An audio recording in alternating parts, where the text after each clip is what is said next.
I study lakes in a lot of cold places. I've worked in both poles, in Norway, in Wisconsin. So it seems natural that at some point to become interested in this problem of road salt runoff into lakes and what chloride contamination might be doing to our fresh waters. This has been a problem that everyone's experienced. It's been going on for, we started salting roads in the 1940s. So this isn't a new problem, but I think people are starting to think about it from an environmental and especially a freshwater point of view. What is all this road salt that we're putting down doing to our lakes? In Wisconsin, we're blessed with fresh water. It's everywhere. You'd be hard-pressed to find a spot in the state where you're less than 20 miles from a lake or a river. And we take that for granted for the most part, that we have abundant, clean water. Globally, that's rare. Lakes make up 0.007% of all water on Earth. Most people don't have a good sense of what defines fresh water. I mean, even the saltiest water around here is still less salty than the ocean. But there are guidelines. So the EPA says that the chronic threshold for chloride in water is 230 milligrams per liter. I have my 5-gallon bucket of nothing here. So 230 milligrams per liter. Any guesses, if I filled this 5-gallon bucket with water, how much salt I'd have to add to make it 230 milligrams per liter? Any guesses on how much salt? Pounds. Seeing some handfuls out there. A gallon?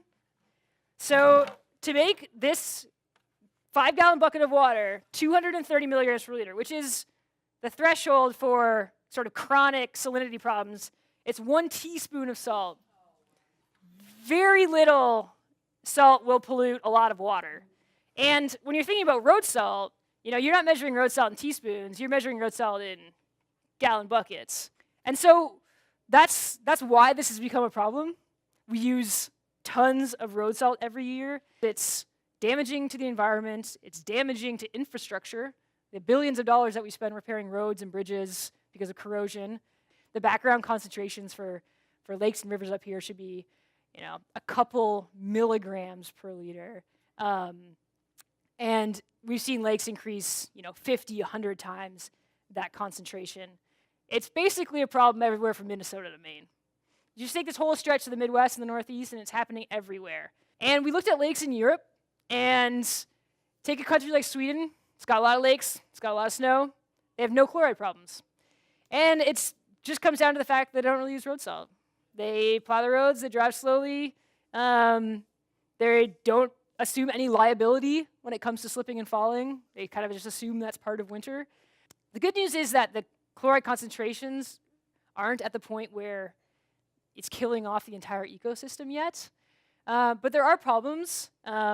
One being that we're starting to have problems with our drinking water. In a lot of wells in the entire state, we're seeing chloride concentrations that you can start tasting. And that's an economic problem for cities. For a city, it costs tens of millions of dollars to drill a new well.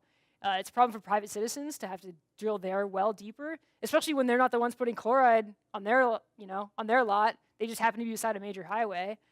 Cities are trying now to be preventative. We're at concentrations that we can still deal with, so we're at the point in time where we can deal with this problem before it gets serious, before we have to take those next steps.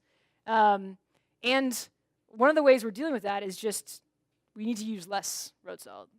We can probably use 10 times less road salt and be just as safe. But it comes down to, putting salt in the right place, prioritizing where we actually need it, putting it down at the right time. So before a snowstorm, in times of the year where the sun's not going to be effective, and using the right amount. As citizens, we can make a difference by speaking up. The stores we shop at, making it known that, we're still going to go get groceries if you plow your lot. We can wear boots. We don't need to be bone dry. Not to have people be grossly negligent, but there is sort of a middle ground between us as private citizens and what we're willing to take, and letting, especially business owners, know that. But the big question as a limnologist that we still have is what it's doing to the aquatic ecosystems. We know that as we add salt, we stress everything that's living in that environment. Some species are better able to deal with that stress. The big concern is that invasive species are going to be better suited to deal with that stress because a lot of them come from environments that are more salty. The state of Wisconsin uses about 500,000 tons of salt per year. And that's just the state level. People estimate it's about double that for all salt. So that's all like the private parking lots and sidewalks. So about 1 million tons per year. And a ton of salt costs about $70. So $70 million is spent just on road salt a year.